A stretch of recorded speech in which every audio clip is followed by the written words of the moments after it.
Le cuento que va a haber más noticias en Perú, donde la presidenta está proponiendo adelantar elecciones tras las protestas. Vamos a mirar, por favor, esta información de AFP. Elecciones anticipadas.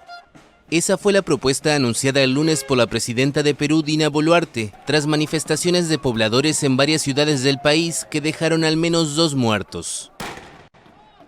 He decidido asumir la iniciativa para lograr un acuerdo con el Congreso de la República para adelantar las elecciones generales para el mes de abril del 2024. La propuesta implica recortar en 2 años su mandato y busca aplacar la indignación de la población, que exige elecciones presidenciales y legislativas conjuntas de inmediato. Anuncio la declaratoria del estado de emergencia en las zonas de alta conflictividad social. Boluarte asumió el mando el miércoles tras un fallido golpe de Estado del entonces presidente Pedro Castillo. Las movilizaciones tomaron amplitud en varias ciudades del norte y sur andino y piden además la liberación de Castillo, destituido por el Parlamento y detenido por mandato judicial por 7 días. Primero, la libertad de nuestro presidente Pedro Castillo Terrones. Segundo, que se cierre el Congreso, que se cierre ese Congreso putrefacto, corrupto, que se convoque a Asamblea Constituyente. La derecha hoy por hoy nos ha demostrado que es bruta y achorada. ¿En qué sentido? Que no toma conciencia y no ve las masas, o sea, no es consciente de que hoy por hoy el pueblo ya no cree en esta política.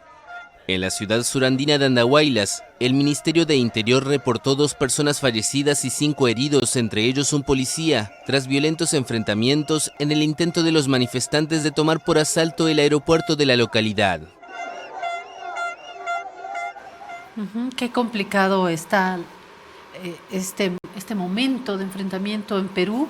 En particular, los vaivenes en el Congreso creo que nos han acostumbrado a cambios en Perú por una constitución que de pronto lo permite. Hay una normativa y figuras que permiten estas idas y vueltas, pero lo que no se había visto en Perú es gente masivamente en las calles, gente que viene desde otro lugar que no estaba incluido en las decisiones, que es la No Lima, el Perú no limeño, que hoy está ahí, un Castillo que sí, creo que se las jugó, apostó mal en esa última etapa. Sin embargo, tenemos que acordarnos también que es un Castillo que no tenía un mínimo espacio para meter ningún gol, si quieren la jerga futbolera. No lo han dejado gobernar, no lo dejaban viajar. Entonces, un Castillo que desde el minuto 1 la tuvo muy complicada.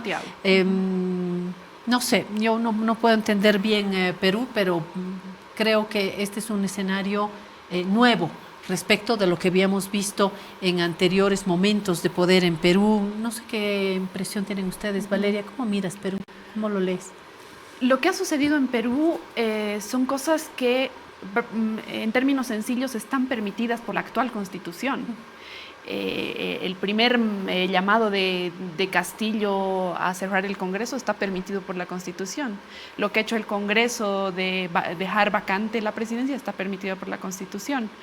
Lo que no quita, por supuesto, que lo que tú dices, Castillo empezó una gestión absolutamente sitiado, ¿no? No nos olvidemos que nadie creía ni siquiera que él podía ser el que iba a ganar las elecciones. Nadie lo tenía en el mapa político a Castillo. Entonces su presidencia fue evidentemente una presidencia muy, muy complicada. Pero todo esto, vuelvo, y para mí esta es la idea central, la constitución política y las normas, la institucionalidad peruana hoy mismo le ha quedado muy pequeña, no le deja caber a la realidad peruana en ella. La realidad peruana en este momento, más la acumulación de frustraciones de la gente, más las terribles crisis sociales, económicas, laborales, hoy mismo han desbordado el diseño que se tiene en Perú. La presidenta en el 24 hasta el 20, Perú no va a sostener, o sea, la gente en las calles no va a tenemos paz pacíficas. Esto se tiene que decantar urgentemente desde mi punto de vista Lo que demandaba la gente es súper claro: adelanto de las elecciones generales, ¿no? Congreso y Ejecutivo, presidenciales, quiero decir, y Asamblea. Obviamente, el pacto social ya no es suficiente en realidad. Hoy, presidenta Dina Boluarte, hace unos días,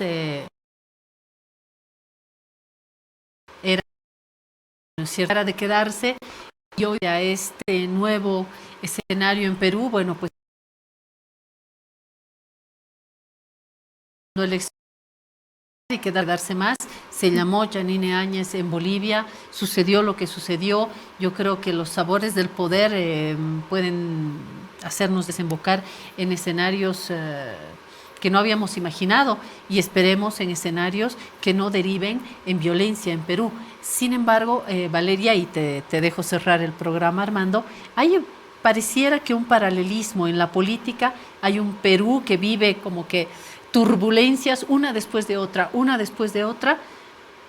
y paralelamente hay una dinámica en la economía que parece hasta abstraerse de las turbulencias políticas. Armando, ¿cómo concluyes el programa? Es que justamente en tu defienden sus intereses fácticos, es decir, el modelo económico peruano es defendido por un grupo de grandes empresarios, sectores que han ganado con la desigualdad, etcétera, etcétera. Y ese es un poder que gobierna Perú con todos los gobiernos desde hace 20 años. Y en medio la política, ¿no es cierto?, se fracasa, incapacidad estructural para hacer otras políticas que puedan por lo